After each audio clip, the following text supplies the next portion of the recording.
of Nehemiah chapter 1. Book of Nehemiah chapter 1.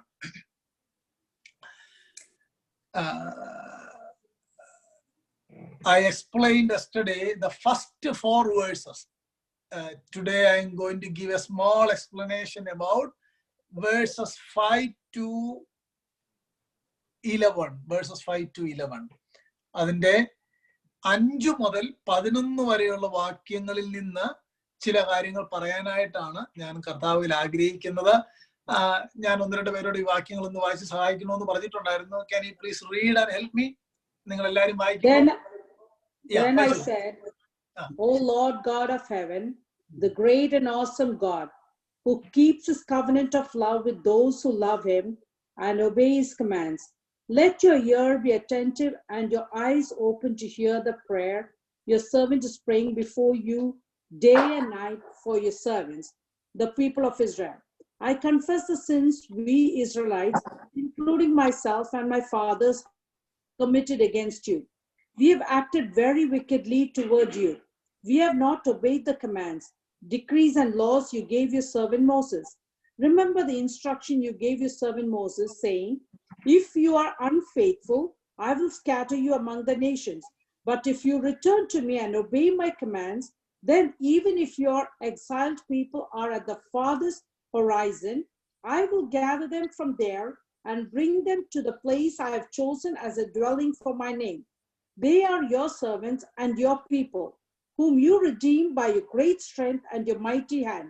O Lord, let your ear be attentive to the prayer of this your servant and to the prayer of your servants who delight in revering your name.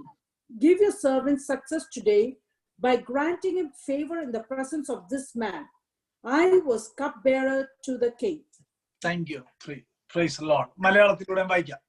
സ്വർഗ്ഗത്തിലെ ദൈവമായ യഹോവേ, നിന്നെ സ്നേഹിച്ച് നിന്റെ കൽപ്പനകളെ പ്രമാണിക്കുന്നവർക്ക് നിയമവും ദയയും പാലിക്കുന്ന മഹാനും ഭയങ്കരനുമായ ദൈവമേ, നിന്റെ ദാസന്മാരായ ഇസ്രായേൽ മക്കൾക്ക് വേണ്ടി രാവും പകലും നിന്റെ മുമ്പാകെ പ്രാർത്ഥിക്കുകയും ഇസ്രായേൽ മക്കളായ ഞങ്ങൾ നിന്നോട് ചെയ്തിരിക്കുന്ന പാപങ്ങളെ ഏറ്റുപറയുകയും ചെയ്യുന്ന അടിയന്റെ പ്രാർത്ഥന കേൾക്കേണ്ടതിന് നിന്റെ ചെവി ശ്രദ്ധിച്ചും നിന്റെ കണ്ണ് തുറന്നുമിരിക്കണമേ. ഞാനും എന്റെ പിതൃഭവനവും പാപം ചെയ്തിരിക്കുന്നു. ഞങ്ങൾ നിന്നോട് ഏറ്റവും വഷളത്വമായി പ്രവർത്തിച്ചിരിക്കുന്നു. നിന്റെ ദാസനായ മോശയോട് നീ കൽപ്പിച്ച വചനങ്ങളും ചട്ടങ്ങളും വിധികളും ഞങ്ങൾ പ്രമാണിച്ചിട്ടുമില്ല. നിങ്ങൾ ദ്രോഹം ചെയ്താൽ ഞാൻ നിങ്ങളെ ജാതികളുടെ ഇടയിൽ ചിഹ്നിച്ചു കളയും. എന്നാൽ നിങ്ങൾ എങ്കിലേക്ക് തിരിഞ്ഞ് എന്റെ കൽപ്പനകളെ പ്രമാണിച്ച് അവയെ അനുസരിച്ച് നടന്നാൽ നിങ്ങളുടെ ഭ്രഷ്ടന്മാർ ആകാശത്തിന്റെ അറുതി വരെ എത്തിയിരുന്നാലും ഞാൻ അവിടെ നിന്ന് അവരെ ശേഖരിച്ച് എന്റെ നാമം സ്ഥാപിപ്പാൻ ഞാൻ തിരഞ്ഞെടുത്ത സ്ഥലത്ത് കൊണ്ടുവരുമെന്ന് നിന്റെ ദാസനായ മോശയോട് നീ അരുളി ചെയ്ത വചനം ഓർക്കണമേ. അവർ നിന്റെ മഹാശക്തി കൊണ്ടും ബലമുള്ള കൈകൊണ്ടും നീ വീണ്ടെടുത്ത നിന്റെ ദാസന്മാരും നിന്റെ ജനവുമല്ലോ. കർത്താവെ, നിന്റെ ചെവി അടിയന്റെ പ്രാർത്ഥനയ്ക്കും നിന്റെ നാമത്തെ ഭയപ്പെടുവാൻ താല്പര്യപ്പെടുന്ന നിന്റെ ദാസന്മാരുടെ പ്രാർത്ഥനയ്ക്കും ശ്രദ്ധയുള്ളതായിരിക്കണമേ. ഇന്ന് അടിയന് കാര്യം സാധിപ്പിച്ച് ഈ മനുഷ്യന്റെ മുമ്പാകെ എനിക്ക് ദയ ലഭിക്കുമാറാക്കണമേ. ഞാൻ രാജാവിന് പാനപാത്രവാഹകനായിരുന്നു. മതി. Praise Lord.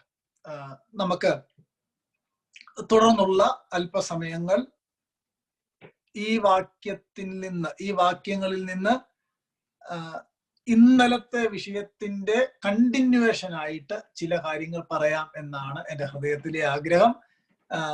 നിങ്ങൾ എല്ലാവരും ബൈബിൾ തുറക്കണം, ആ വാക്യങ്ങൾ ശ്രദ്ധിക്കണം, പറയുന്ന ആ കാര്യങ്ങൾ നന്നായിട്ട് ഗ്രഹിക്കാനായിട്ട് നിങ്ങൾ വില്ലിഗിലി അതിനോട് തയ്യാറെടുക്കണം എന്ന് ദൈവനാമത്തിൽ ഓർപ്പിക്കുന്നു. നമ്മൾ ഇന്നലെ പറഞ്ഞ കാര്യങ്ങൾ 1-2 മിനിറ്റ് കൊണ്ട് ഞാനൊന്ന് പറയാം.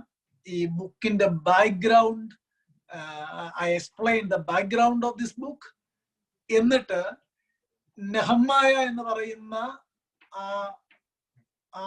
കപ്പ് ബെയറർ, അല്ലെങ്കിൽ പിന്നീട് he became the governor of Jerusalem, ആ ഗവർണർ ആയിരിക്കുന്ന ആയിത്തീർന്ന നെഹമ്യാവ് തന്റെ സഹോദരന്മാര് വന്ന് പറഞ്ഞൊരു റിപ്പോർട്ട് കേട്ടു. ആ റിപ്പോർട്ടിനകത്ത് 3 കാര്യമായിരുന്നു. The remnant, in Jerusalem, and the wall of Jerusalem, and the doors of Jerusalem. ഈ 3 കാര്യം താൻ കേട്ടപ്പോൾ ദൈവസന്നിധിയിൽ തൻ്റെ ആ റെസ്പോൺസ് ആണ്. Almost 1 hour I explained yesterday. ആ റെസ്പോൺസ് ഇങ്ങനെയാണ്. Can you read verse 4 again? 4ാമത്തെ വാക്യം ഒന്നുകൂടെ ഒന്ന് വായിക്കാമോ? 4ാമത്തെ വാക്യം. ഈ വർത്തമാനം കേട്ടപ്പോൾ I sat down. For some days I mourned and fasted and prayed before the God of heaven. മതി. നിങ്ങൾ ആ 4 വാക്ക് കേട്ട ഇന്നലത്തെ 5 വാക്ക് ഓർക്കുന്നുണ്ടോ? 1, when I heard this, I sat down and wept and I mourned. എന്നിട്ട് he took fasting. എത്ര ദിവസമാണെന്ന് അറിയാൻ മേല. ദൈവത്തിൽ നിന്ന് കരുണ ലഭിക്കുവോളം ദൈവസന്നിധിയിൽ ഇരുന്നു. അങ്ങനെ താൻ വാർത്ത കേട്ടു, ഇരുന്നു, നമ്മളവിടെ വായിക്കുന്നത് കരഞ്ഞു, ദുഃഖിച്ചു, ഉപവസിച്ചു. എന്നിട്ട് അടുത്ത വാക്കിങ്ങനെയാണ്, പ്രാർത്ഥിച്ച് സ്വർഗത്തിലെ ദൈവത്തോട് പറഞ്ഞതെന്തെന്നാൽ, and prayed before the God of heaven, then I said എന്ന് പറഞ്ഞാണ് 5ാമത്തെ വാക്യം തുടങ്ങുന്നത്. അങ്ങനെയെങ്കിൽ ഇന്നലെ ഇരുന്ന് കരഞ്ഞ് ദുഃഖിച്ച് ഉപവസിച്ച് പ്രാർത്ഥിച്ചത് എന്താണ് എന്നതാണ് 5ാമത്തെ വാക്യം. 5 മുതൽ 11 വരെയുള്ള വാക്യത്തിനകത്ത് നെഹമ്യാവിന്റെ പ്രാർത്ഥനയുടെ വിധങ്ങളാണ് ഞാൻ ഇന്ന് നിങ്ങളുമായിട്ട് പങ്കുവയ്ക്കാനായിട്ട് ആഗ്രഹിക്കുന്നത്. The modes of his prayer, അല്ലെങ്കിൽ the way he prayed, the subject of his prayer. ഇതൊക്കെയാണ് ഈ 5ാമത്തെ വാക്യം മുതൽ 11ാമത്തെ വാക്യം വരെയുള്ളത്. ഞാൻ അതിനെ ഏറ്റവും ലളിതമാക്കി മനസ്സിലാകാവുന്ന പോലെ നമ്മോട് പേഴ്സണലൈസ് ചെയ്ത് പറയാനായിട്ട് കർത്താവിൽ ശരണപ്പെടുന്നു. വളരെ ശ്രദ്ധയോടെ കേൾക്കാനായിട്ട് ഞാൻ നിങ്ങളോട് അപേക്ഷിക്കുന്നു. നോക്കൂ, ഇവിടെ ഒരു ആക്സ് മെത്തേഡ് ഓഫ് പ്രയർ എന്ന് പറയും. ACTS, acts method of prayer. പൊതുവെ അങ്ങനെ വേദപണ്ഡിതന്മാർ പറയുന്ന ഒരു വാചകമാണ് acts method of prayer. 1 adoration, 2 C for confession, T for thanksgiving, S for submission. ഇങ്ങനെ ആക്സ് മെത്തേഡ് ഓഫ് പ്രയർ നമുക്ക് ഈ നെഹമ്യാവിന്റെ പ്രാർത്ഥനയ്ക്കകത്ത് കാണാം. എന്താ? അഡോറേഷൻ. നെഹമ്യ തുടങ്ങുന്ന എങ്ങനെ? O Lord God of heaven, the great and awesome God. കണ്ടോ, ദൈവത്തെ അഡോർ ചെയ്യുകയാണ്. മറ്റ് ദൈവങ്ങളെയൊക്കെ നോക്കിയാൽ ഇവിടുത്തുകാർക്ക് പരിചയമില്ലെങ്കിലും ഓരോ നാടിന് ഓരോ ദൈവങ്ങളാണ്. ആ ദൈവത്തിന്റെ പ്രത്യേകത ആ ദൈവത്തിന് അവിടുത്തെ ലാംഗ്വേജ് മാത്രമേ അറിയത്തുള്ളൂ എന്നാണ്. പറയാൻ പോയ ഒത്തിരി കാര്യങ്ങൾ പറയണം, നമുക്ക് സമയമില്ല. എന്നാൽ Nehemiah is adoring his God.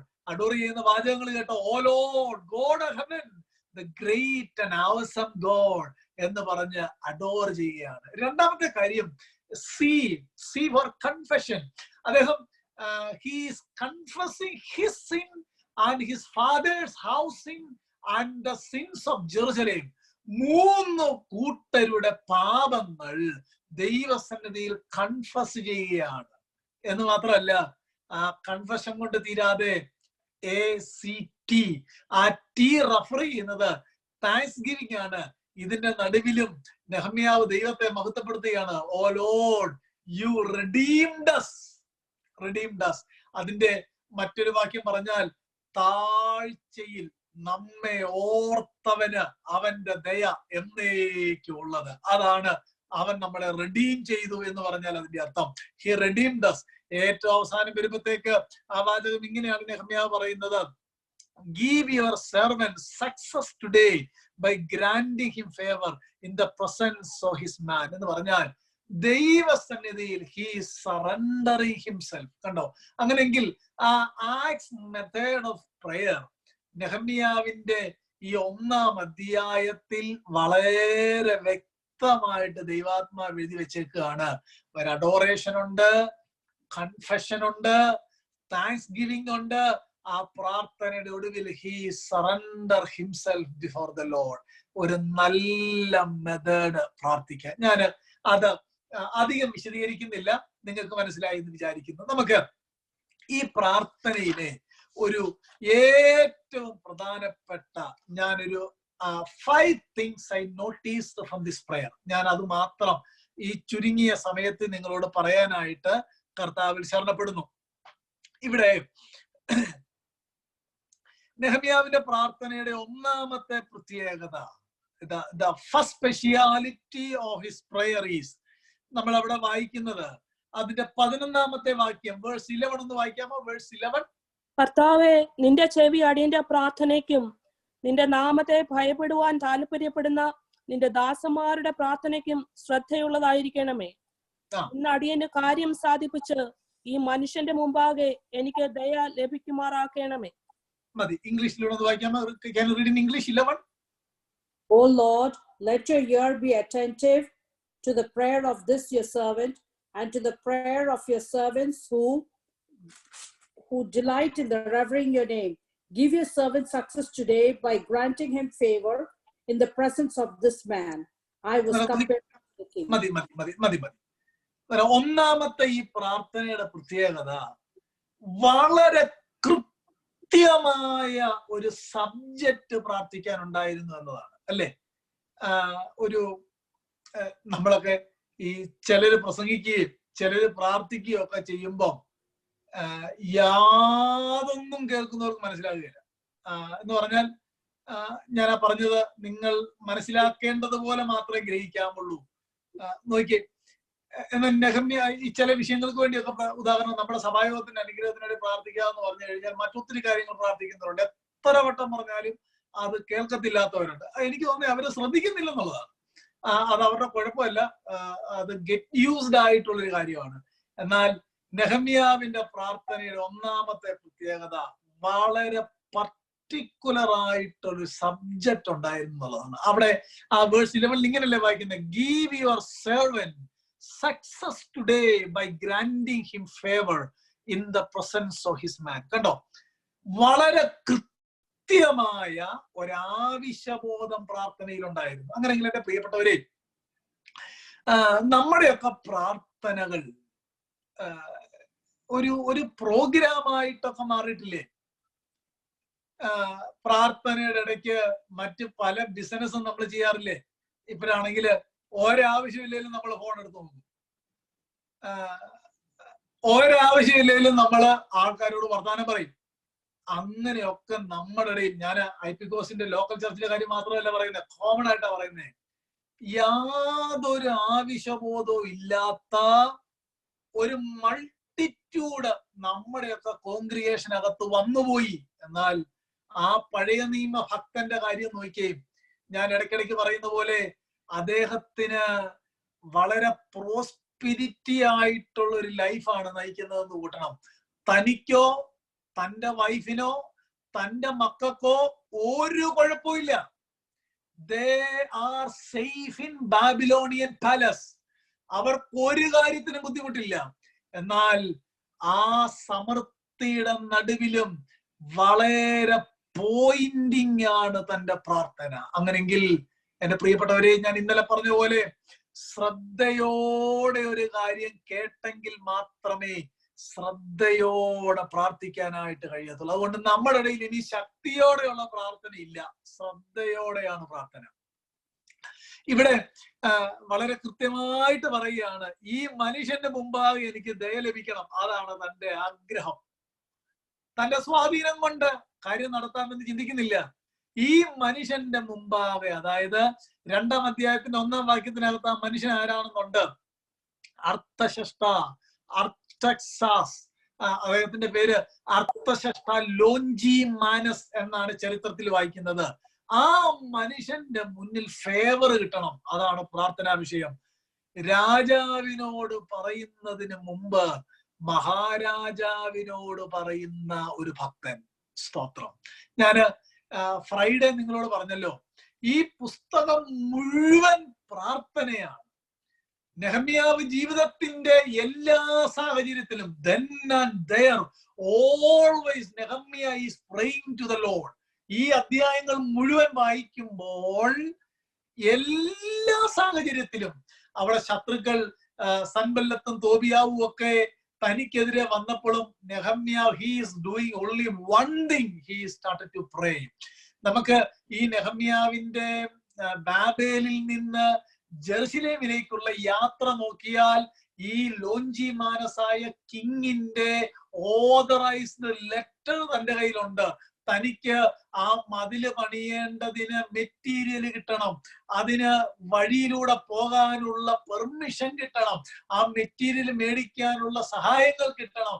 ഇതിനെല്ലാം വേണ്ട ഡോക്യുമെന്റ്സ് നെഹമ്യാവിന്റെ കയ്യിൽ ഇരിക്കുമ്പോഴും തന്റെ ശത്രുക്കൾ തനിക്കെതിരെ ഓരോ ആയുധം വിട്ടപ്പോഴും ഒരക്ഷരം പോലും തന്റെ കയ്യിലുള്ള പേപ്പറിനെ പറ്റി പറയുന്നില്ല. അപ്പോൾ എല്ലാം നെഹമ്യാ ചെയ്യുന്ന ഒരു കാര്യമേ ഉള്ളൂ, ദൈവത്തോട് പ്രാർത്ഥിച്ചു. നോക്കൂ, ഇവിടെ നമ്മൾ വായിക്കുന്നത് വളരെ വളരെ ആവശ്യബോധത്തോടെ ആ ഭക്തൻ ദൈവത്തോട് പ്രാർത്ഥിച്ചു എന്നതാണ് ഈ പ്രാർത്ഥനയിലെ ഏറ്റവും പ്രധാനപ്പെട്ട വിഷയം. രണ്ട്, എനിക്ക് അതിനകത്ത് ഒരു കാര്യം അല്പം എക്സ്പ്ലെയിൻ ചെയ്യുന്നതുകൊണ്ട് ഞാൻ മുന്നോട്ട് പോവുകയാണ്. ഇവിടെ ആ പ്രാർത്ഥന തുടങ്ങുന്നത് എങ്ങനെയാണെന്നറിയാമോ? O Lord God of heaven, the great and awesome God എന്ന് പറഞ്ഞാണ് പ്രാർത്ഥിച്ചു തുടങ്ങുന്നത്. അങ്ങനെയെങ്കിൽ ഈ പ്രാർത്ഥനയുടെ പ്രത്യേകത സ്വർഗത്തിലെ ദൈവത്തോടായിരുന്നു, അല്ലെ? അതിനകത്തൊരാശയമുണ്ട്. സ്വർഗത്തിൽ പ്രാർത്ഥന കേൾക്കുന്ന ഒരു ദൈവം ഉണ്ടെന്ന് ഉറപ്പായിരുന്നു ആ ഭക്തൻ. എന്റെ പ്രിയപ്പെട്ടവരെ, നമുക്ക് എത്രമാത്രം ആ കാര്യത്തിൽ ഉറപ്പുണ്ട് ഒന്ന് നിന്ന് ചിന്തിക്കണം. ഈ മനുഷ്യന്റെ പ്രാർത്ഥനയുടെ ഇൻട്രൊഡക്ഷൻ നോക്കിയേ. Our God Lord and our awesome God എന്ന് പറഞ്ഞാണ് പ്രാർത്ഥിച്ചു തുടങ്ങുന്നത്. സ്വർഗത്തിൽ ഒരു ദൈവം പ്രാർത്ഥന കേൾക്കാനായിട്ടുണ്ട്. ഇത് നമ്മുടെ അഷ്വറൻസ് ആണ്. അതുകൊണ്ട് ലോകത്തിലെ എല്ലാ മനുഷ്യരും ഭയം ഒരു നീരാളിയെ പോലെ പിടിച്ചേക്കുകയാണ്. ഞാൻ ഇന്നലെ പറഞ്ഞ പോലെ ആരും ചിരിക്കുന്നു പോലുമില്ല. ലോകത്തിന്റെ സിസ്റ്റത്തിന് നത്തിങ് ക്യാൻ ഡു. ലോകം മുഴുവൻ ലോകത്തിന്റെ നായകിയായിരിക്കേണ്ടവർ ഊഴിയവേല ചെയ്യുന്നു. സംസ്ഥാനങ്ങളുടെ മഹതിയായവൾ പ്രവാസത്തിലേക്ക് പോകുന്നു എന്നൊക്കെ നമ്മൾ വായിക്കുന്ന പോലെ ലോകരാജ്യങ്ങൾ വിറച്ച് മരവിച്ച് പട്ടാപ്പകലും ആളില്ലാതെ പട്ടണങ്ങൾ ഉറങ്ങുന്ന ഈ പ്രത്യേക സാഹചര്യത്തിൽ ദൈവമക്കളായ നമുക്ക് മാത്രമുള്ളൊരു ഉറപ്പുണ്ട്. പ്രാർത്ഥന കേൾക്കുന്ന ഒരു ദൈവം സ്വർഗത്തിലുണ്ട്. ദൈവത്തിന് സ്തോത്രം. ഇവിടെ നെഹമ്യാവിന്റെ പ്രാർത്ഥനയുടെ വാചകങ്ങൾ നിങ്ങൾ കേട്ടായിരുന്നോ? അവിടെ നെഹമ്യാ പറയുകയാണ്, സ്വർഗത്തിലെ ദൈവമായ യഹോവേ എന്ന് വിളിച്ചാ പ്രാർത്ഥിക്കുന്നേ. എന്നാൽ നമ്മള് കർത്താവിന്റെ മക്കളാണ്, അല്ലെ? അതുകൊണ്ട് ജീസസ് നമ്മളെ മോഡൽ പ്രയർ പഠിപ്പിച്ചപ്പോ പറഞ്ഞു തന്നെ അവർ ഹെവൻലി ഫാദർ എന്ന് വിളിക്കാനാ. വ്യത്യാസം പിടികിട്ടിയോ? ഇവിടെ ആ ഭക്തന്റെ ബന്ധം എന്നാ പറയുക, ദൂരെ നിന്നൊരാൾ വിളിക്കുന്ന പോലെയാണ്. ദൂരെ നിന്ന്, ഓ ഗോഡ്, awesome ഗോഡ്, ദൂരെ നിന്നൊരാൾ വിളിക്കുന്ന പോലെയാണ്. എന്നാൽ അവന്റെ രക്തത്താൽ വിടുതൽ പ്രാപിച്ച വീണ്ടെടുക്കപ്പെട്ട അവന്റെ മക്കളായി തീർന്ന നമ്മുടെ പ്രത്യേകത അങ്ങനെ അല്ല. നമ്മുടെ പ്രത്യേകത അവർ ഹെവൻലി ഫാദർ എന്ന് വിളിക്കാം. അബ്ബാ, പിതാവേ എന്ന് വിളിക്കാനുള്ള ആ പുത്രത്വത്തിന്റെ അധികാരം. അവിടെ പിതാവേ എന്ന് വിളിക്കാൻ ഗലാത്യ ലേഖനത്തിന്റെ പശ്ചാത്തലം എന്നാണെന്നറിയാമോ? അവകാശി സർവത്തിന് യജമാനെങ്കിലും ശിശുവായിരിക്കുന്നിടത്തോളം കാലം ദാസനേക്കാൾ ഒട്ടും വിശേഷതയുള്ളവനല്ല എന്ന് പറഞ്ഞിട്ടാണ് അബ്ബാ പിതാവേ എന്ന് പറഞ്ഞാൽ. ഒരു യഹൂദന്റെ വീട്ടിൽ ഒരു കുഞ്ഞ് ജനിച്ച് 10-12 വയസ്സാകുന്നിടം വരെ ആ വീട്ടിലെ കുഞ്ഞും ആ വീട്ടിലെ ദാസനും തമ്മിൽ ഒരു വ്യത്യാസവും ഇല്ല. കാര്യം ഈ കുഞ്ഞിന് ഒരധികാരവും ഒന്നിനകത്തില്ല, ആ ദാസന് ഒരധികാരവും ഒന്നിനകത്തില്ല. എന്നാൽ പിതാവേ എന്ന് വിളിക്കാനുള്ള അധികാരത്തോടെ നമ്മളെ ജനിപ്പിച്ചു എന്ന് പറഞ്ഞാൽ അതിന്റെ ഏറ്റവും പ്രധാനപ്പെട്ട അർത്ഥം ഒരു യഹൂദ കുടുംബത്തിലെ ഒരു കുഞ്ഞ് മെച്ചുവറായി അവന്റെ അപ്പന്റെ പൊസഷനിൽ അധികാരമുള്ളതുപോലെ വീണ്ടും ജനിക്കുന്ന ഒരുവൻ ഒരു ശിശുവായിട്ടല്ല തമ്പുരാൻ കാണുന്നത്, സകലത്തിന്റെയും അവകാശിയായിട്ടാണ് ദൈവം കാണുന്നത്. അതുകൊണ്ടാണ് പിതാവേ എന്ന് വിളിക്കാനുള്ള ആ പദവി ദൈവം നമുക്ക് നൽകിയേക്കുന്നത്. ഇവിടെ നെഹമ്യാവിന് ഒരു കാര്യം ഉറപ്പുണ്ടായിരുന്നു, സ്വർഗത്തിൽ പ്രാർത്ഥന കേൾക്കുന്ന ഒരു ദൈവം ഉണ്ട് എന്ന് വിശ്വസിച്ചുകൊണ്ട് പ്രാർത്ഥിച്ചു. നമുക്ക് പലർക്കും അത്രയും ആശ്രയം ഇല്ല എന്നതിന്റെ തെളിവാണ് നമ്മൾ വളരെ നിരാശരായിട്ടാണ് പ്രാർത്ഥിക്കാൻ വരുന്നത്. എന്നാൽ പ്രാർത്ഥന കഴിഞ്ഞ് പോകുമ്പോഴും നമ്മുടെ വറിയോ നമ്മുടെ ആങ്സൈറ്റിയോ നമ്മുടെ ചിന്തയ്ക്കോ ഒന്നും വലിയ മാറ്റം ഉണ്ടാകുന്നില്ലെങ്കിൽ നമ്മൾ കർത്താവിലുള്ള നമ്മുടെ ട്രസ്റ്റിനെ നമ്മൾ വചനപ്രകാരം ഒന്ന് ടെസ്റ്റ് ചെയ്യേണ്ടതായിട്ടുണ്ട്. ഇവിടെ നെഹമ്യാവ് 1-ാം അധ്യായത്തിൽ ദൈവത്തോടുള്ള ആശ്രയബോധത്തോടെ പ്രാർത്ഥിച്ച് പറയുകയാണ്, സ്വർഗത്തിൽ പ്രാർത്ഥന കേൾക്കുന്ന ഒരു ദൈവം ഉണ്ട്. Praise the Lord. അതുകൊണ്ട് നമുക്ക് അവർ ഗോഡ് ആൻഡ് awesome God എന്നൊന്നും പറയണ്ട, അതിനേക്കാൾ നമ്മുടെ റിലേഷൻ വളരെ വളരെ അടുത്തതാണ്. അവർ ഹെവൻലി ഫാദർ ഹലോഡ് ദൈ നെയിം എന്ന് പറയാൻ മാത്രം ഹൃദയത്തിന്റെ ആഴത്തിൽ ദൈവവുമായിട്ടൊരു ബന്ധമുള്ളവരാണ് നാം. അതുകൊണ്ട് 2 കാര്യം. ഒന്നാമത് നമ്മൾ ചിന്തിച്ചത് കൃത്യമായ സബ്ജക്റ്റ് ഉണ്ടായിരുന്നു. 2, സ്വർഗത്തിൽ ഒരു ദൈവം ഉണ്ടെന്ന് വളരെ പൂർണ്ണമായും ട്രസ്റ്റ് ചെയ്താണ് നെഹമ്യാവ് പ്രാർത്ഥിക്കുന്നത്. 3-ാമത്തെ കാര്യത്തിലേക്ക് ഞാൻ ഒന്ന് ഓടിച്ചു വരാം. Can you read verse 6? നിന്റെ ദാസന്മാരായ ഇസ്രായേൽ മക്കൾക്ക് വേണ്ടി രാവും പകലും നിന്റെ മുമ്പാകെ പ്രാർത്ഥിക്കുകയും ഇസ്രായേൽ മക്കളായ ഞങ്ങൾ നിന്നോട് ചെയ്തിരിക്കുന്ന പാപങ്ങളെ അവിടെ ഒരു പ്രയോഗം നിങ്ങൾ കണ്ടോ, let your ear be attentive and your eyes open to hear the prayer your servant is praying before you day and night എന്ന വാക്യം നിങ്ങൾ കണ്ടല്ലോ അല്ലെ. അങ്ങനെങ്കിൽ എന്താ പ്രിയപ്പെട്ടവരെ അതിന്റെ അർത്ഥം? 3-ാമത്തെ ഈ പ്രാർത്ഥനയുടെ പ്രത്യേകത രാവും പകലും പ്രാർത്ഥിക്കുകയായിരുന്നെന്ന്. എന്ന് പറഞ്ഞാൽ പുതിയ നിയമത്തിന്റെ വാക്കുകൾ എടുത്താൽ പ്രേ വിത്തൗട്ട് സീസിങ് അല്ലെ, കണ്ടിന്യൂലി. അപ്പോൾ പറയുകയാണ് ഇടവിടാതെ ഞാൻ നിങ്ങൾക്ക് വേണ്ടി പ്രാർത്ഥിക്കുകയാണെന്ന് പറയുന്ന പോലെ തന്നെ നെഹമ്യാവിന്റെ പ്രാർത്ഥന എഴുതി വെച്ചേക്കുകയാണ്, രാവും പകലും പ്രൈസ് ലോർഡ് ഇടവിടാതെ പ്രാർത്ഥിക്കുക. ഈ പ്രാർത്ഥന എന്നുള്ളത് ഒരു ഭക്തന്റെ prayer should be a heart cry of a believer എന്നൊരാൾ പറഞ്ഞിട്ടുണ്ട്. പ്രാർത്ഥന എന്നുള്ളത് ഒരു ഭക്തന്റെ ഹൃദയത്തിന്റെ കരച്ചിലായിരിക്കണം.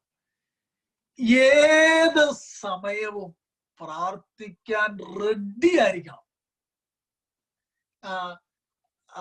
പ്രാർത്ഥനയിൽ അത്രയും താല്പര്യം ഇല്ലാത്ത ഞാൻ നിങ്ങളോട് പറയാം, കോമൺ മീറ്റിംഗിൽ പ്രാർത്ഥന 1 മിനിറ്റ് നീണ്ടുപോയാൽ മറ്റ് ജോലിയൊന്നും ഇല്ലാത്തവർ അവരതിൽ അസഹിഷ്ണുതപ്പെടുന്നുണ്ടെങ്കിൽ, അസ്വസ്ഥരാകുന്നുണ്ടെങ്കിൽ ഉറപ്പായിട്ടൊരു കാര്യം പറയാം, പേഴ്സണൽ ലൈഫിൽ അവർക്ക് പ്രാർത്ഥന ഇല്ലാത്തവരാണ്.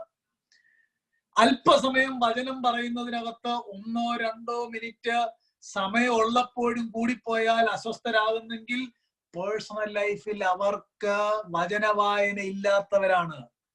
ഉപവാസം ബോറായിട്ട് ആർക്കെങ്കിലും തോന്നുന്നെങ്കിൽ ആരോഗ്യം ഉണ്ടെങ്കിലും അവർ ഉപവസിക്കാത്തവരാണ്. അങ്ങനെയൊക്കെയാണ് നമ്മൾ അവരെ ടെസ്റ്റ് ചെയ്യേണ്ടത്. ഞാന് കാര്യങ്ങൾ വളരെ വ്യക്തതയോടെ അങ്ങ് പറയുകയാണ്, ഒന്നും മറച്ചു വെച്ചിട്ട് ഒരു കാര്യമില്ല.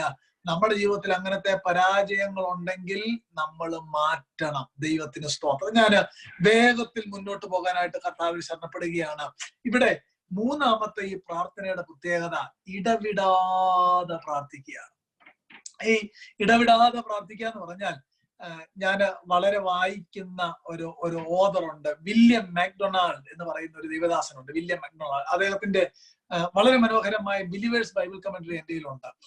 അതിനകത്താണെന്നാണ് എൻ്റെ ഓർമ്മ. അദ്ദേഹം പറഞ്ഞത് ഇടവിടാതെ പ്രാർത്ഥിക്കുക, pray without ceasing, continually remember you before our God എന്നൊക്കെ പോള് പറയുന്ന വാക്കുകളുണ്ട്. അതിന് അദ്ദേഹം കൊടുത്തേക്കുന്ന ഇന്റർപ്രിട്ടേഷൻ, മൂഡിലായിരിക്കുക എന്നതാണ്. എനിക്ക് വചനം പറഞ്ഞു തരുന്ന എൻ്റെ ഒരു സ്പിരിച്വൽ ഫാദർ എന്നോട് ഇടയ്ക്കിടയ്ക്ക് പറയുന്നൊരു കാര്യമുണ്ട്. അദ്ദേഹം പറഞ്ഞൊരു കാര്യമാണ്, സാമേ, ഞാൻ എൻ്റെ പേഴ്സണൽ പ്രയറിൽ ആമേൻ പറയാറില്ല. കാരണം അത് ഞാൻ ഒരു പക്ഷേ കടയിൽ പോവായിരിക്കും, ജോലിക്ക് പോവായിരിക്കും, അല്ലെങ്കിൽ ശുശ്രൂഷയ്ക്ക് പോവായിരിക്കും. അതൊക്കെ it's a part of my prayer life എന്നാണ് അദ്ദേഹം പറഞ്ഞത്. എന്ന് പറഞ്ഞാൽ ഞാൻ ആമേൻ പറയാറില്ല, എപ്പോഴും ആ പ്രാർത്ഥനാ മൂഡിലായിരിക്കുക. അപ്പോൾ പറയുന്ന ഒത്തിരി വാക്കുകളില്ലേ, ഞാൻ ഇടവിടാതെ നിങ്ങൾക്കായി പ്രാർത്ഥിക്കുന്നു, ഞാൻ എപ്പോഴും നിങ്ങൾക്കായി പ്രാർത്ഥിക്കുന്നു. പൗലോസിന്റെ ഒരു നിർദ്ദേശമുണ്ട്, ഇടവിടാതെ പ്രാർത്ഥിപ്പിൻ. We continually remember you before our God. We have not stopped praying for you. ആ ഒരു കാര്യം പോളങ്ങ് റിപ്പീറ്റ് ചെയ്യുകയാണ്. ജീവിതത്തിൽ അത് ഉണ്ടായിരുന്ന കൊണ്ടാണല്ലോ നമ്മളോട് അങ്ങനെ ഉപദേശിക്കാനായിട്ട് കഴിഞ്ഞത്. ഇന്ന് പ്രയറിന്റെ സെമിനാർ എടുക്കാൻ എളുപ്പമാണ്, ഒത്തിരി കാര്യങ്ങൾ പറയാനായിട്ട് പറ്റും. പക്ഷേ പ്രാർത്ഥിക്കണമെങ്കിൽ അതിനകത്തൊരു സ്ട്രൈവിങ് ഉണ്ട്. പ്രാർത്ഥിക്കാത്ത ഒരാൾക്ക് എങ്ങനെ പ്രാർത്ഥനയെ പറ്റി പറയാനായിട്ടുള്ള യോഗ്യത ഉണ്ടാവും? ഞാന് ഒരാൾ പറഞ്ഞ ഒരു തമാശ, ഒരു എക്സാമ്പിൾ ഞാൻ ഓർത്തു പോവുക. പണ്ടൊരാള് ഫാമിലി സെമിനാർ എടുക്കാൻ ചെന്നു. ഇന്ന് കോമൺ ആയിട്ടുള്ള കാര്യമാണ് ഫാമിലി സെമിനാർ. അദ്ദേഹത്തിന്റെ കൂടെ ഒരു സഹോദരിയുണ്ട്. ഫാമിലി സെമിനാർ ഒക്കെ കഴിഞ്ഞപ്പം അറ്റൻഡ് ചെയ്ത ഓഡിയൻസ് ചോദിച്ചു, ഈ സഹോദരി ഏതാന്ന് ചോദിച്ചപ്പം പറഞ്ഞെന്നാ കേട്ടെ, ഇതെന്റെ ഗേൾ ഫ്രണ്ട് ആണെന്ന്. എങ്ങനുണ്ട്? ഫാമിലി സെമിനാർ എടുക്കാൻ പോയ ആളുടെ കൂടെ പോയതാരാ? ഞാനൊരു ഉദാഹരണം പറഞ്ഞതേ ഉള്ളൂ. ഇങ്ങനെ ആകരുത് പ്രയർ സെമിനാർ എന്നാണ് ഞാൻ ഈ പറഞ്ഞതിന്റെ അർത്ഥം. എന്റെ പ്രിയപ്പെട്ടവരെ, ഇവിടെ നെഹമ്യാവ് എന്ന് പറയുന്ന മനുഷ്യൻ ഒരു രാജാവിന്റെ പാലസിൽ 24 മണിക്കൂറും ജോലി ചെയ്യുകയാണ്. രാജാവിന്റെ ആഹാരത്തിന്റെ കാര്യങ്ങൾ നോക്കേണ്ടതാണ്. ആ രാജാവിന്റെ ജീവൻ ഈ മനുഷ്യന്റെ കരത്തോട് ബന്ധപ്പെട്ടാണ് ഇരിക്കുന്നത്. ഇദ്ദേഹം ചീറ്റ് ചെയ്താൽ രാജാവിന് ജീവൻ നഷ്ടമാകാം. അത്ര വിജിലന്റായി ചെയ്യേണ്ട ഒരു ജോലിയാണ് നെഹമ്യാവ് ചെയ്യുന്നത്. ആ ജോലിയുടെ നടുവിലും ആ ദൈവദാസനെ പറ്റി അദ്ദേഹത്തിന്റെ വാചകം എഴുതി വെച്ചേക്കാണ്, രാവും പകലും ഞാൻ ദൈവത്തോട് പ്രാർത്ഥിക്കുകയാണ്. അങ്ങനെങ്കിൽ നമുക്കിപ്പോ വളരെ സമയം തമ്പുരാൻ തന്നിരിക്കുകയാണ്. ജോലിയുടെ നടുവിലും യാത്രയിലും മറ്റ് ബിസിനസ്സുകൾ പരമാവധി ഒഴിവാക്കി let us spend time before the Lord in prayer. അതിനായിട്ട് ഈ പഠനങ്ങൾ, ഈ ധ്യാന ചിന്തകൾ കർത്താവ് മുഖാന്തരമാക്കി തീർക്കട്ടെ എന്ന് ഞാൻ എൻ്റെ ദൈവത്തോട് അപേക്ഷിക്കുകയാണ്. പത്രോസ് ലേഖനത്തിനകത്തൊരു വാക്യമുണ്ട്, എല്ലാറ്റിന്റെയും അവസാനം സമീപിച്ചിരിക്കാൻ പ്രാർത്ഥനയിൽ ഉറ്റിയിരിപ്പീൻ. വാക്യം നിങ്ങൾക്ക് പരിചയമാണല്ലോ. The time is going to end, so take time to pray എന്നാണ് പത്രോസ് അവിടെ പറഞ്ഞേക്കുന്നത്. അങ്ങനെയെങ്കിൽ എൻ്റെ പ്രിയപ്പെട്ടവരെ, എല്ലാറ്റിന്റെയും സമയം തീരാറായി. പ്രവൃത്തിയിൽ നമ്മൾ മുതിർന്നു വരണം എന്നുള്ളതല്ല, പ്രാർത്ഥനയിൽ ഉറ്റിയിരിപ്പീൻ എന്നാണ് തിരുവെഴുത്ത്. അങ്ങനെങ്കിൽ നമ്മുടെ പ്രാർത്ഥനാ ജീവിതത്തെ നമുക്കൊന്ന് പരിശോധിക്കണം. ഇപ്പൊ എനിക്കൊന്ന് അമേരിക്കയിൽ വന്നതിന് ശേഷം ഏറ്റവും അധികം സമയം നമ്മൾ വീട്ടിലുള്ള സമയം ഇതാണെന്ന് എനിക്ക് തോന്നുന്നത്. വളരെ പ്രാർത്ഥിക്കണം, വളരെ തിരുവെഴുത്ത് വായിക്കണം. ഇപ്പോൾ പറയുന്നതാണ്, ഇടവിടാതെ പ്രാർത്ഥിക്കണം, എപ്പോഴും പ്രാർത്ഥിക്കണം. നെഹമ്യാവ് ജോലിയുടെ നടുവിലും പറയുകയാണ്, രാവും പകലും. പ്രിയപ്പെട്ടവരെ, അവിടെ നമ്മൾ ഇന്ന് അനുഭവിക്കുന്ന പോലെ പാൻഡമിക് ആയിട്ടോ എപ്പിഡമിക് ആയിട്ടോ ഒരു പ്രശ്നവും ആ പാലസിലില്ല. സന്തോഷത്തിന്റെ, സൗകര്യത്തിന്റെ നടുവിലാണ് 6ാമത്തെ വാക്യത്തിന് നെഹമ്യാവ് പറയുന്നത്, your servant is praying before you day and night for your servants the people of Israel എന്ന് പറഞ്ഞ് നെഹമ്യാവോട് പ്രാർത്ഥിക്കുകയാണ്. അങ്ങനെങ്കിൽ 3ാമത്തെ ഈ പ്രാർത്ഥനയുടെ പ്രത്യേകത രാവും പകലും. ഞാൻ ആദ്യം പറഞ്ഞ കാര്യം മറക്കരുത്. വാർത്ത കേട്ടു, അവിടെ ഇരുന്നു, അനങ്ങാൻ പറ്റിയില്ല. അതുപോലെ ഷോക്കിംഗ് ന്യൂസ് ആയിരുന്നു. ആ ഷോക്കിംഗ് ന്യൂസിൽ നിന്നുടലെടുത്ത പ്രാർത്ഥനയാണ് 1ാമത്തെ കാര്യം. നമ്മൾ അവിടെ ഇങ്ങനെയാണ് നെഹമ്യാവ് പ്രാർത്ഥിച്ചത്, എനിക്കൊരു ഫേവർ കിട്ടണം. ഞാൻ ഈ പ്രാർത്ഥന സ്വർഗത്തിലെ ദൈവത്തോടാണ്. ഈ പ്രാർത്ഥന പ്രാർത്ഥിക്കുന്നത് ഇടയ്ക്ക് ടൈം കിട്ടുമ്പോഴല്ല, പ്രേ വിതൗട്ട് സീസിങ്, ഇടവിടാതെ പ്രാർത്ഥിക്കുകയാണ്. Praise Lord.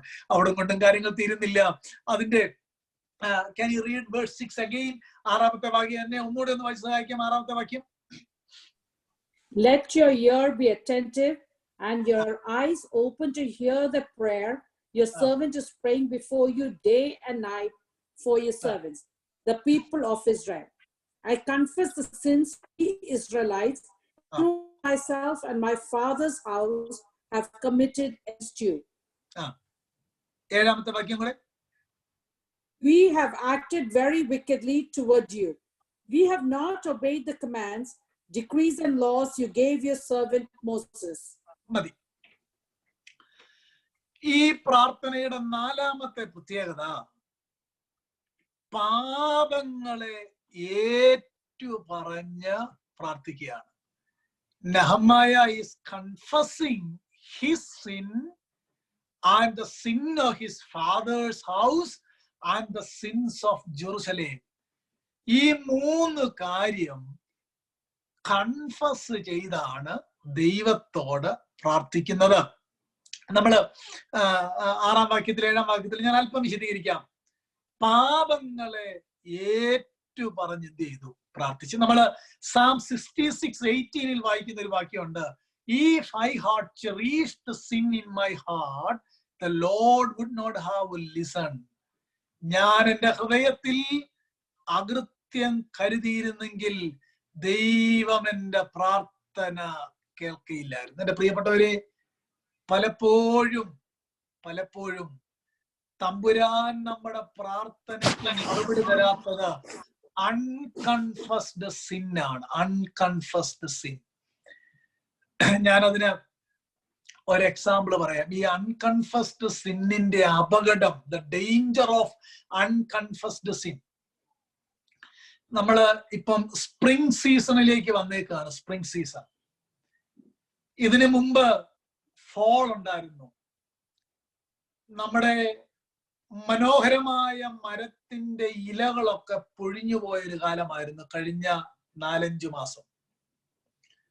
ഈ വൃക്ഷത്തിന്റെ ഇലകളൊക്കെ പൊഴിഞ്ഞു പോകുന്നതിനെ പറ്റി പഠനം നടത്തിയ ആളുകൾ പറയുന്ന ഒരു കാര്യം,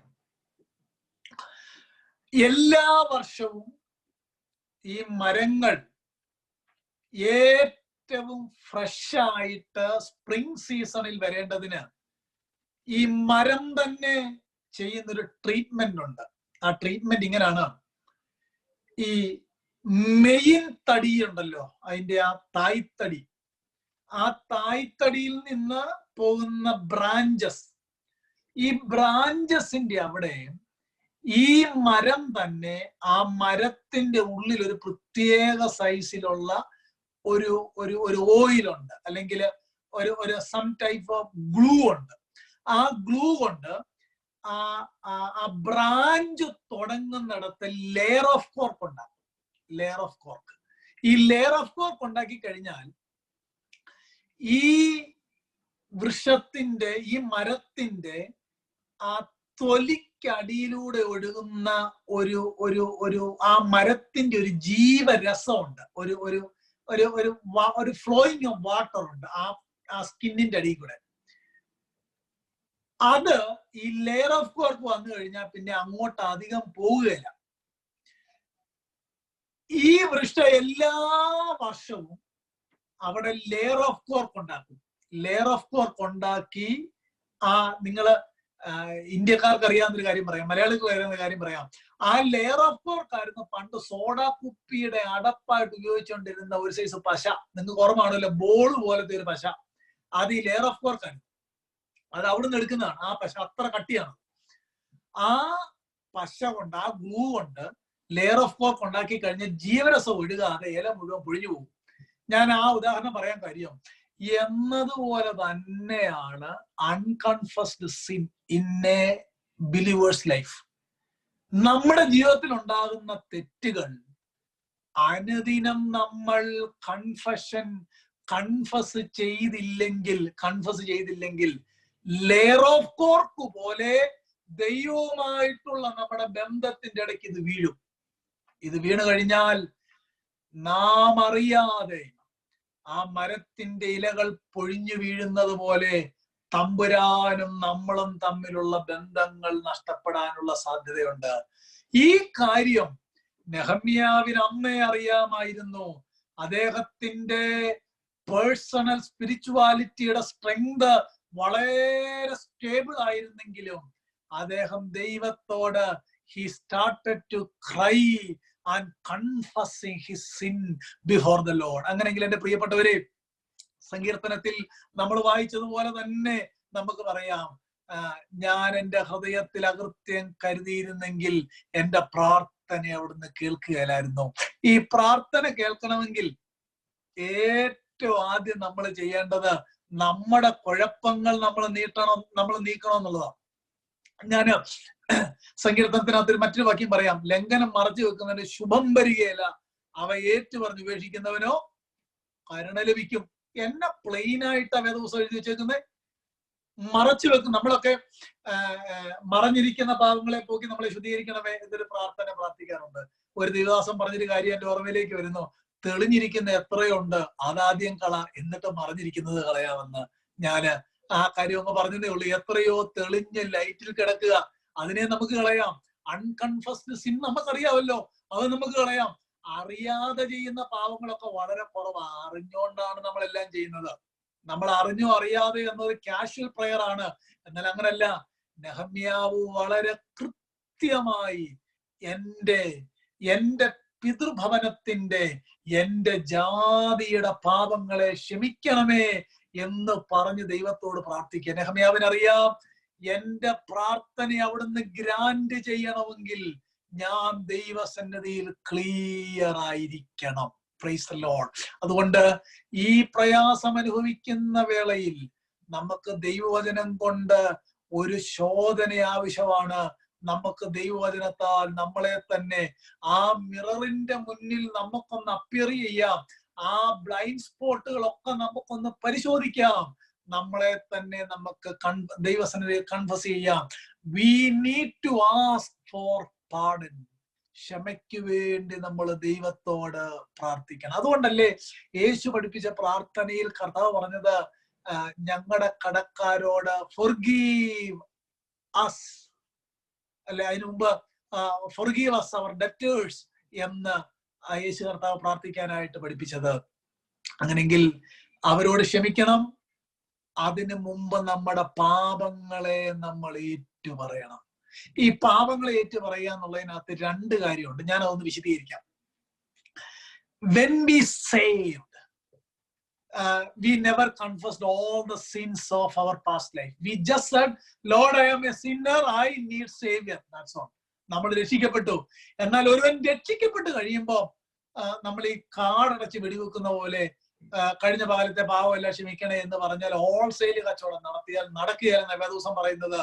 എല്ലാ കാര്യവും ഓർത്തേറ്റ് പറയണമെന്നാ തിരുവഴുത്തിലെ വാക്യം. അങ്ങനെങ്കിൽ രക്ഷിക്കപ്പെടുന്നതിന് മുമ്പ് പാപി എന്ന് പറഞ്ഞാൽ മതിയായിരുന്നു.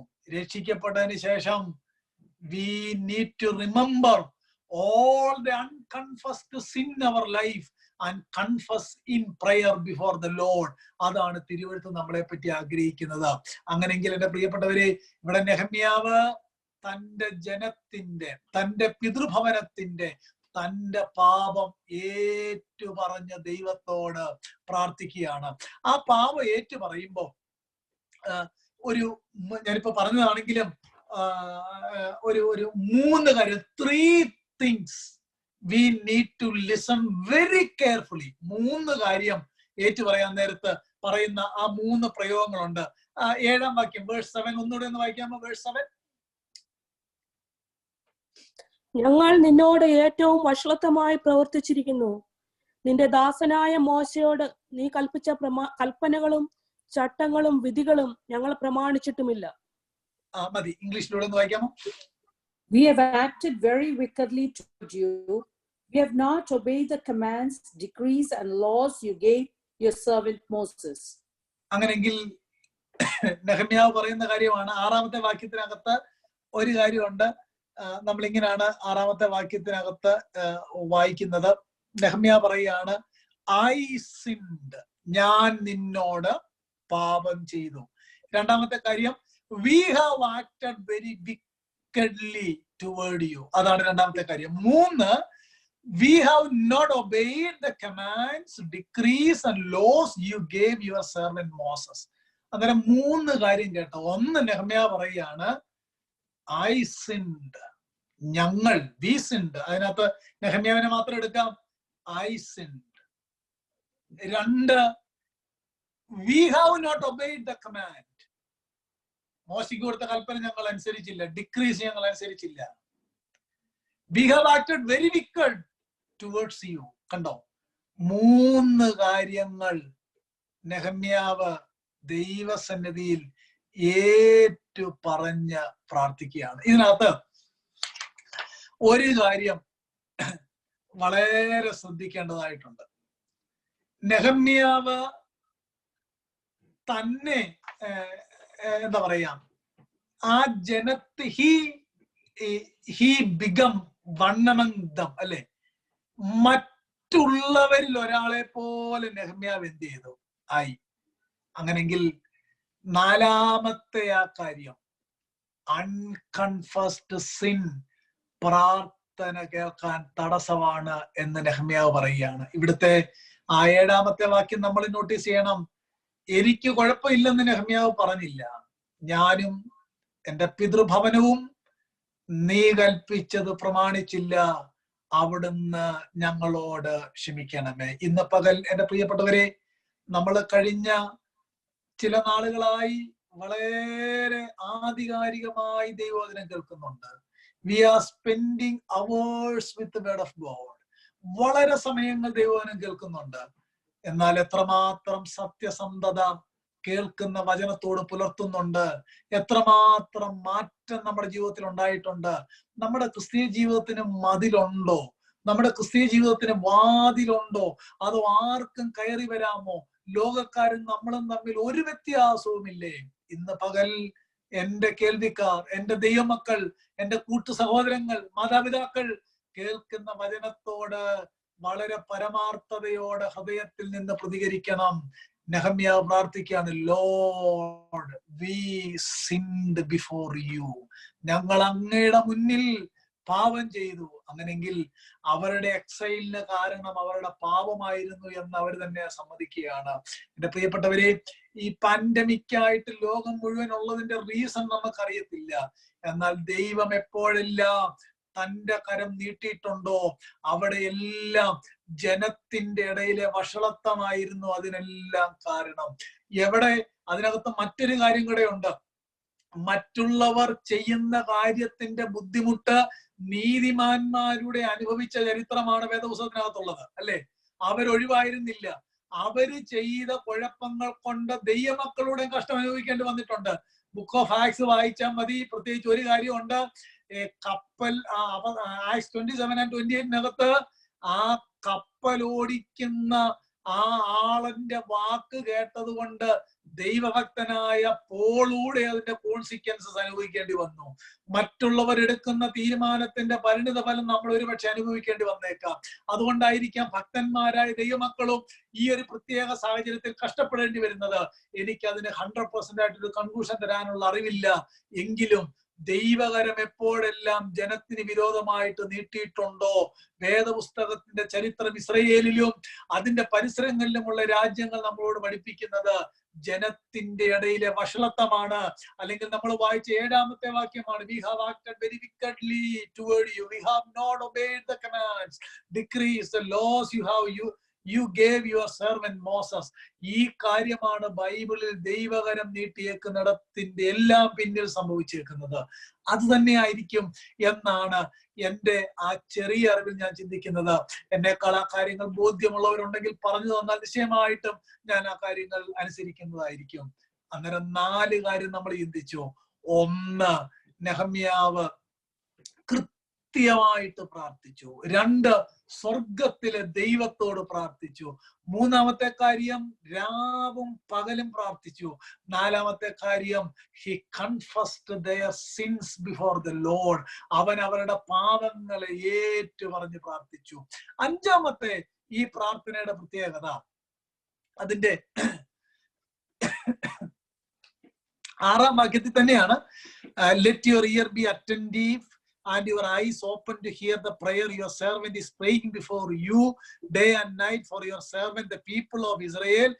I confess the sins we Israel. I confess the sins. നിങ്ങൾ കണ്ടോ, നമ്മള് വായിക്കുന്നത്, ഞങ്ങൾ നിന്നോട് ചെയ്തിരിക്കുന്ന പാവങ്ങളെ ഏറ്റുപറയുകയും ചെയ്യുന്ന അടിയന്റെ പ്രാർത്ഥനയ്ക്ക് നിന്റെ ചെവി ശ്രദ്ധിച്ചു, നിന്റെ കണ്ണ് തുറന്നു ഇരിക്കണമേ. ഞാനും എന്റെ പിതൃഭവനവും നിന്നോട് പാപം ചെയ്തിരിക്കുന്നു. ഞാൻ മുമ്പേ പറഞ്ഞതിന്റെ ഒരു റിപ്പീറ്റേഷൻ പോലെയാണ്.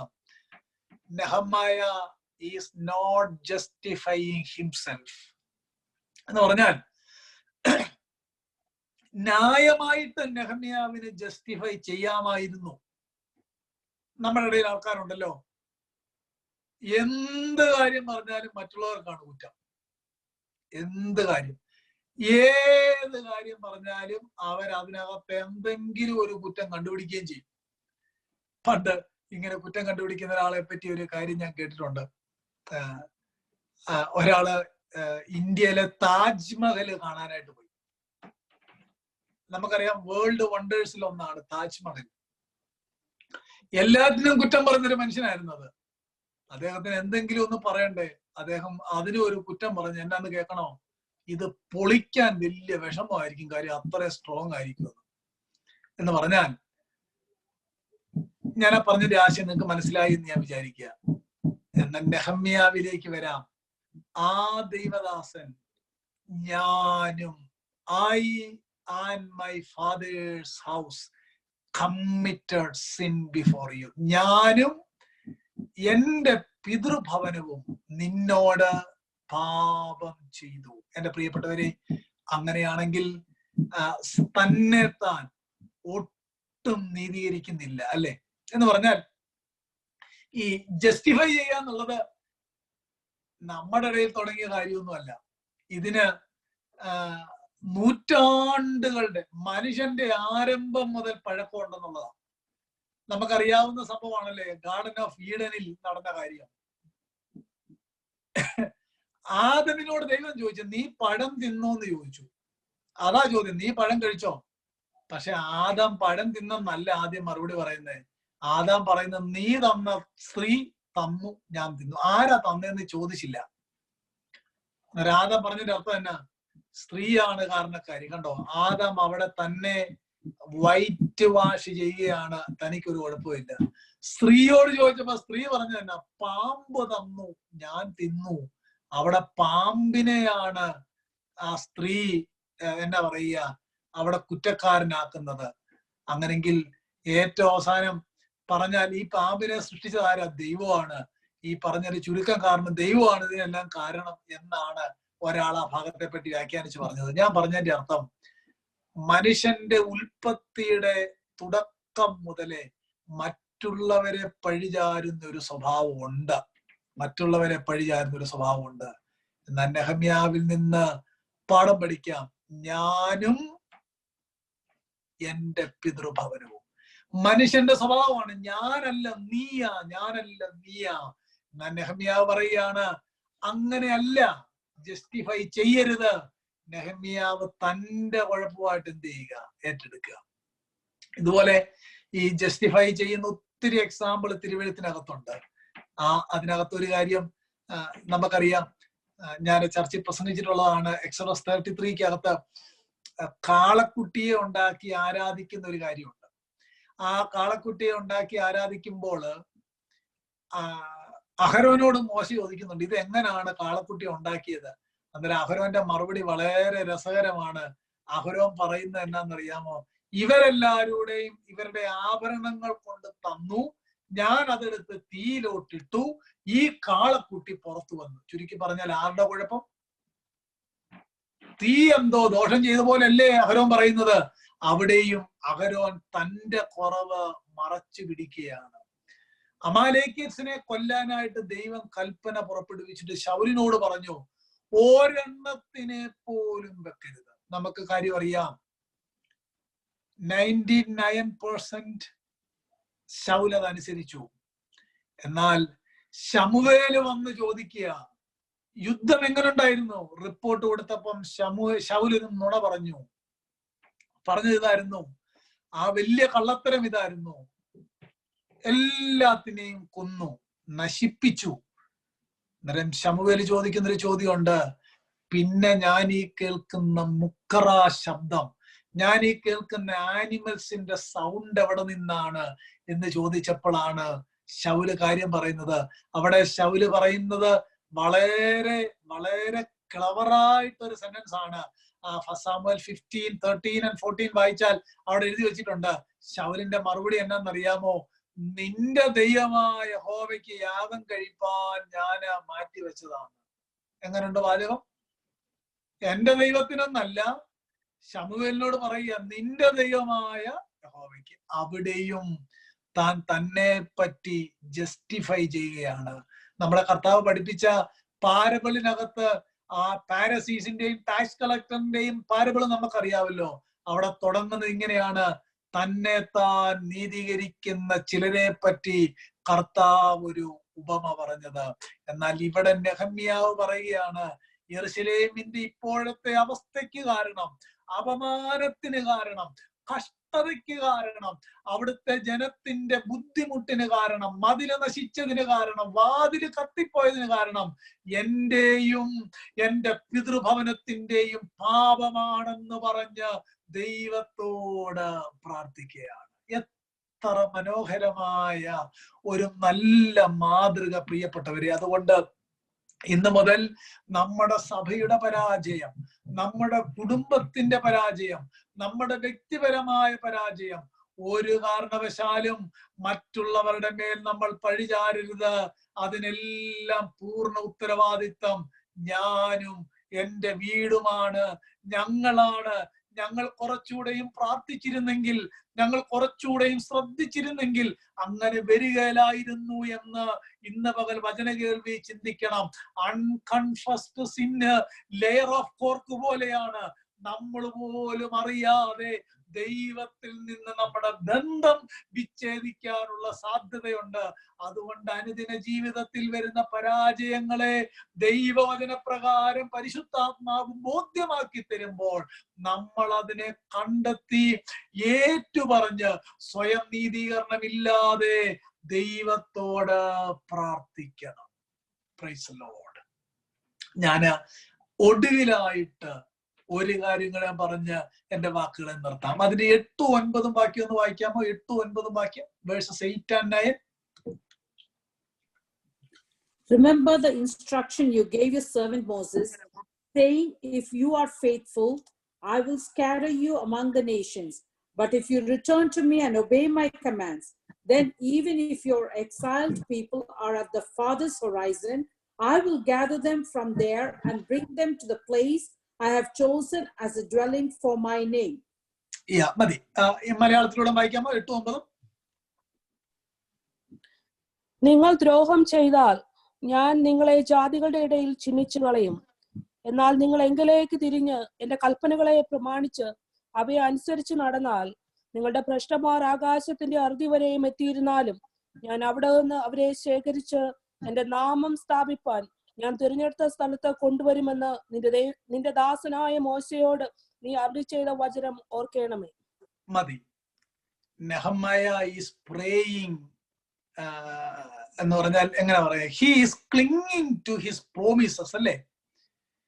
ദൈവിക വാഗ്ദത്തത്തെ ഹോൾഡ് ചെയ്തുകൊണ്ട്, ക്ലിങ് ചെയ്തുകൊണ്ട് നെഹമ്യാ ദൈവത്തോട് പ്രാർത്ഥിക്കുകയാണ്. എന്താണ് നെഹമ്യാ പറയുന്ന ആ പ്രാർത്ഥനാ വാചകം? നമ്മൾ ഇങ്ങനെയാണ് വായിച്ചത്.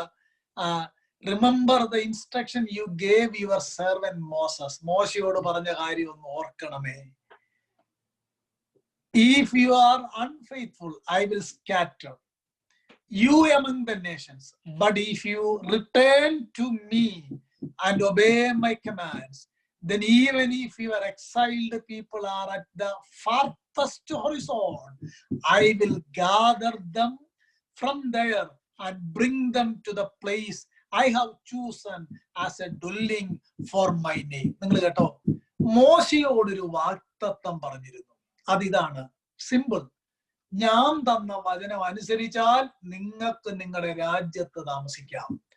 ഞാൻ പറയുന്ന വചനം നിരസിച്ചാൽ നിങ്ങൾ ലോകത്തിന്റെ എല്ലാ ഭാഗത്തേക്കും ചിതറപ്പെടും. നമുക്ക് we all are familiar the history of juice, എല്ലാം അറിയാം, വിവരിക്കേണ്ട കാര്യമില്ല.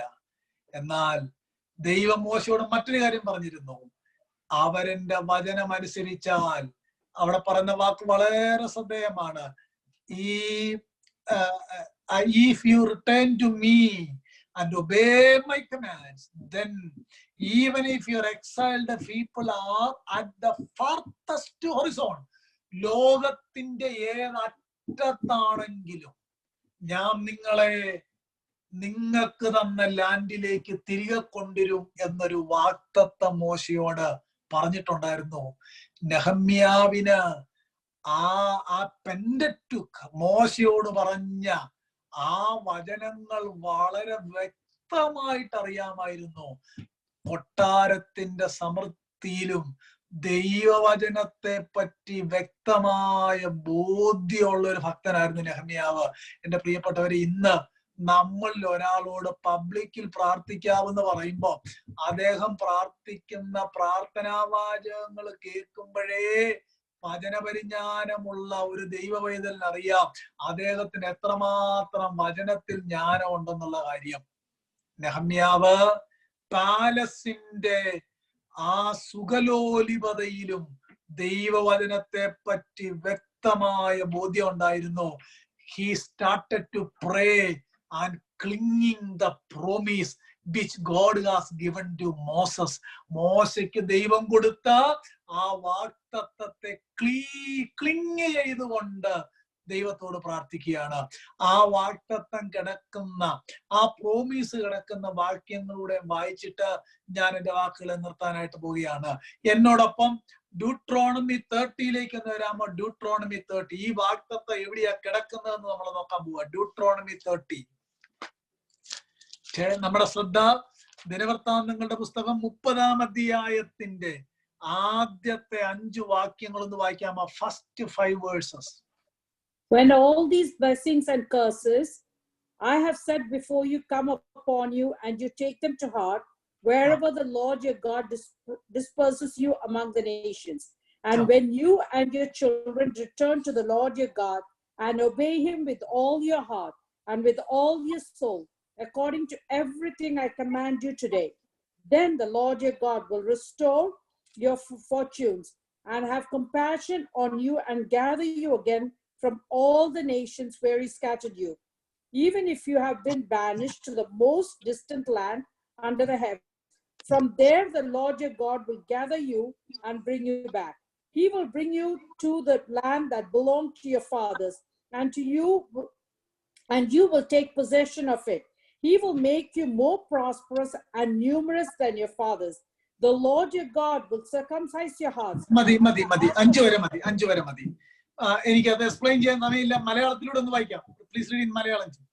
ഞാൻ നിന്റെ മുമ്പിൽ വച്ചിരിക്കുന്ന അനുഗ്രഹവും ശാപവുമായ ഈ വചനങ്ങളൊക്കെ നിന്റെ മേൽ നിവൃത്തിയായി വന്നിട്ട് നിന്റെ ദൈവമായ യഹോവ നിന്നെ തള്ളിക്കളഞ്ഞിട്ടുള്ള അതത് ജാതികളുടെ ഇടയിൽ വെച്ച് നീ അവയെ നിന്റെ ഹൃദയത്തിൽ ഓർത്ത് നിന്റെ ദൈവമായ യഹോവയുടെ അടുക്കിലേക്ക് തിരിഞ്ഞ് നീയും നിന്റെ മക്കളും പൂർണ്ണ ഹൃദയത്തോടും പൂർണ്ണ മനസ്സോടും കൂടെ ഞാൻ ഇന്ന് നിന്നോട് ആജ്ഞാപിക്കുന്നത് പോലെ ഒക്കെയും അവന്റെ വാക്ക് കേട്ടനുസരിച്ചാൽ നിന്റെ ദൈവമായ യഹോവ നിന്റെ സ്ഥിതി മാറ്റുകയും നിന്നോട് മനസ്സലിഞ്ഞ് നിങ്കിലേക്ക് തിരികെയും ദൈവമായ യഹോവ നിന്നെ ചിതറിച്ചിരിക്കുന്ന സകല ജാതികളിൽ നിന്നും നിന്നെ കൂട്ടിച്ചേർക്കുകയും ചെയ്യും. നിനക്കുള്ളവർ ആകാശത്തിന്റെ അറുതി വരെ ചിതറിപ്പോയിരുന്നാലും നിന്റെ ദൈവമായ യഹോവ അവിടെ നിന്ന് നിന്നെ കൂട്ടിച്ചേർക്കും. അവിടെ നിന്ന് അവൻ നിന്നെ കൊണ്ടുവരും. നിന്റെ പിതാക്കന്മാർക്ക് കൈവശമായിരുന്ന ദേശത്തേക്ക് നിന്റെ ദൈവമായ യഹോവ നിന്നെ കൊണ്ടുവരും. നീ അത് കൈവശമാക്കും. അവൻ നിനക്ക് ഗുണം ചെയ്ത് നിന്റെ പിതാക്കന്മാരെക്കാൾ നിന്നെ വർദ്ധിപ്പിക്കും. മതി. നിങ്ങൾ ആ വാക്യം ശ്രദ്ധിച്ചോ? ഈ വാക്യം ബാബേലിലെ രാജാവിന്റെ കബ്ബേറിന് അറിയാമായിരുന്നു. യെരുശലേമിന്റെ റെസ്റ്റോറേഷന് വേണ്ടി പ്രാർത്ഥിക്കുമ്പോൾ ഈ വാക്യത്തിനകത്തെ പ്രധാന കാര്യങ്ങളാണ് 8ഉം 9ഉം വാക്യം. നിങ്ങൾക്ക് മനസ്സിലായി എന്ന് വിചാരിക്കുന്നു. ഡ്യൂട്രോണമി 30 മോശയോട് ദൈവം പറഞ്ഞായിരുന്നു, അവരെന്നെ അനുസരിച്ചില്ലെങ്കിൽ ചെതറിക്കും, അനുസരിച്ചാൽ അവിടെ നിന്ന് ഞാൻ അവരെ കൂട്ടി വരുത്തും. ഈ വാക്തത്വത്തെ Nehemiah is clinging to God's promise. ഇതിനെ കയറി പിടിച്ച് നെഹമ്യാവ് പ്രാർത്ഥിക്കുകയാണ്, if you return to me and obey my commands, then even if your exiled people are the farthest horizon, I will gather them from there and bring them to the place I have chosen as a dwelling for my name. എന്റെ പ്രിയപ്പെട്ടവരെ, എവിടെ പാർത്താലും ഞാൻ അവരെ മടക്കി ദൈവാലയമുള്ളിടത്തേക്ക് കൊണ്ടുവരും എന്ന് ദൈവം പറഞ്ഞ ആ വചനത്തെ ഹൃദയത്തിൽ ഓർത്ത് നെഹമ്യാവ് പാലസിലിരുന്ന് പ്രാർത്ഥിക്കുകയാണ്. അങ്ങനെങ്കിൽ താൻ രാവും പകലും പ്രാർത്ഥിച്ചതിൽ എഴുന്നേറ്റ് നിന്നൊരു കാര്യം എന്നാന്നറിയാമോ? അങ്ങ് തിരുവെഴുത്തിൽ ഇങ്ങനെ ഒരു കാര്യം പറഞ്ഞിട്ടുണ്ടല്ലോ, ആ വചനം ഞങ്ങളുടെ പാവങ്ങളെ ഏറ്റു പറഞ്ഞ് പ്രാർത്ഥിക്കുമ്പോൾ അവിടുന്ന് ചെയ്യണമേ. നമ്മൾ മറ്റൊരു വാക്യം വായിക്കുന്നുണ്ട്, നിങ്ങൾ നിങ്ങളുടെ പാവങ്ങളെ ഏറ്റു പറഞ്ഞ് പ്രാർത്ഥിച്ചാൽ ഞാൻ സ്വർഗത്തിൽ നിന്ന് പ്രാർത്ഥന കേട്ട് ദേശത്തിന് സൗഖ്യം വരുത്തും. ആ പ്രമാണം ഇന്നും സെയിമാ പ്രിയപ്പെട്ടവരെ. ആ കോണ്ടെക്സ്റ്റ് വ്യത്യാസമാണെങ്കിലും പ്രമാണം ഇന്നും സെയിമാ. നമുക്ക് നമ്മളെ തന്നെ ക്ലിയർ ആക്കാം, ദേശത്തിന്റെ സൗഖ്യത്തിന് വേണ്ടി പ്രാർത്ഥിക്കാം. ഇവിടെ നെഹമ്യാവിന്റെ പുസ്തകം ഞാൻ 1-ാം അധ്യായം വായിച്ച് അങ്ങ് നിർത്തുകയാണ്. അവിടെ പ്രാർത്ഥന കേൾക്കുന്നതിന്റെ ഒരു കണ്ടീഷനൂടെ പറഞ്ഞിട്ടുണ്ട്. 11-ാമത്തെ വാക്യത്തിൽ നമ്മൾ ഇങ്ങനെയാണ് വായിക്കുന്നത്, നിന്റെ നാമത്തെ ഭയപ്പെടുവാൻ താല്പര്യപ്പെടുന്ന നിന്റെ ദാസന്മാരുടെ പ്രാർത്ഥനയ്ക്ക് ശ്രദ്ധയുള്ളതായിരിക്കണമേ. അങ്ങനെങ്കിൽ ആരുടെ പ്രാർത്ഥനയ്ക്കാ ദൈവം ശ്രദ്ധിക്കുന്നേ? Who delight in revering your name, അല്ലേ? നിന്റെ നാമത്തെ ഭയപ്പെട്ട് ജീവിക്കുന്നവരുടെ പ്രാർത്ഥന തമ്പുരാൻ കേൾക്കും എന്ന് തിരുവെഴുത്ത് പറയുക. അങ്ങനെങ്കിൽ എനിക്ക് സമയം പോയല്ലോ, കൺക്ലൂഡ് ചെയ്യുന്നത് ഇങ്ങനെ അങ്ങ് ചെയ്യാം. ഈ വാർത്ത കേട്ടപ്പോൾ കേട്ടു, ഇരുന്നു, ദുഃഖിച്ചു, കരഞ്ഞു, ഉപവസിച്ചു, പ്രാർത്ഥിച്ച് ദൈവത്തോട് പറഞ്ഞു തന്നാൽ, ഒന്ന്, രാജാവിന്റെ മുന്നിൽ ഒരു ഫേവർ കിട്ടണമേ. 2, സ്വർഗത്തിൽ ഒരു ദൈവമുണ്ട്. 3, ജീവിതത്തിലെ പരാജയങ്ങൾ മറ്റുള്ളവരുടെ മേൽ ചാരുന്നില്ല. He is taking that sin as himself. തൻ്റെതായിട്ട് ആ പാവം ഏറ്റെടുത്ത് ദൈവത്തോട് പ്രാർത്ഥിക്കുകയാണ്. ഒരു ജസ്റ്റിഫിക്കേഷൻ ഇതിനകത്ത് കാണുന്നില്ല. എല്ലാം താൻ ഏറ്റിട്ട് ദൈവത്തിന്റെ വാക്തത്വത്തെ തൂങ്ങിക്കിടന്ന് ദൈവത്തോട് പ്രാർത്ഥിച്ച് പറയുക, നിന്റെ ഭക്തന്മാരുടെ പ്രാർത്ഥനയ്ക്ക് അവിടുന്ന് ചെവിചായിച്ച് ഉത്തരമരുളയണമേ. പ്രിയപ്പെട്ടവരെ, ബൈബിൾ നമുക്ക് എല്ലാവർക്കും അടയ്ക്കാം. ഒരു നിമിഷം കൂടെ നമ്മുടെ കണ്ണുകളെ നമുക്ക് അടയ്ക്കാം. എനിക്കറിയാം, വളരെ ഫെമിലിയർ ആയിട്ടുള്ള പാസേജാണ്. എനിക്ക് ആ വാക്യത്തിൽ നിന്ന് പല മീഡിയം വഴിയായി പഠിക്കാൻ കഴിഞ്ഞ, ദൈവകൃപയാൽ മനസ്സിലാക്കാൻ കഴിഞ്ഞ വളരെ സത്യസന്ധമായ കാര്യങ്ങൾ ഒരു അൺഅഡൾട്ടറേറ്റഡ് ആണ്. ഒരു കാര്യവും ഞാൻ അതിനകത്ത് മിക്സ് ചെയ്തിട്ടില്ല. ഞാൻ സത്യസന്ധമായിട്ടാണ് അത് പറഞ്ഞത്. കേൾവിക്ക് അത്രയും സുഖകരമായിരിക്കുകയില്ല, എന്നാൽ തമ്പുരാന്റെ മുന്നിൽ പ്രാഗൽഭ്യമുണ്ട്. അതിനകത്ത് ഞാൻ മായം കലർത്തിയിട്ടില്ല. പറയുന്ന ഞാനും കേൾക്കുന്ന നിങ്ങൾക്കും ഒരുപോലെ ഉത്തരവാദിത്തമാണ്. ദേശത്തിന്റെ സൗഖ്യത്തിന് വേണ്ടി, ദൈവസഭയുടെ യഥാസ്ഥാപനത്തിന് വേണ്ടി, ഈ പാൻഡമിക് ആയിട്ടുള്ള ഈ വൈറസിന്റെ ബാധയിൽ നിന്നൊക്കെ വിടുതൽ വേണം. അത് നടക്കുന്നതോടൊപ്പം ഇന്ന് പകൽ നമ്മുടെ ക്രിസ്ത്യ ജീവിതത്തെ ഒന്നുകൂടെ ഒന്ന് പരിശോധിക്കാം. നമുക്ക് ദൈവത്തോട് പ്രാർത്ഥിക്കാം. എല്ലാവരും ദൈവത്തോടൊന്ന് പ്രാർത്ഥിക്കാം. കർത്താവേ,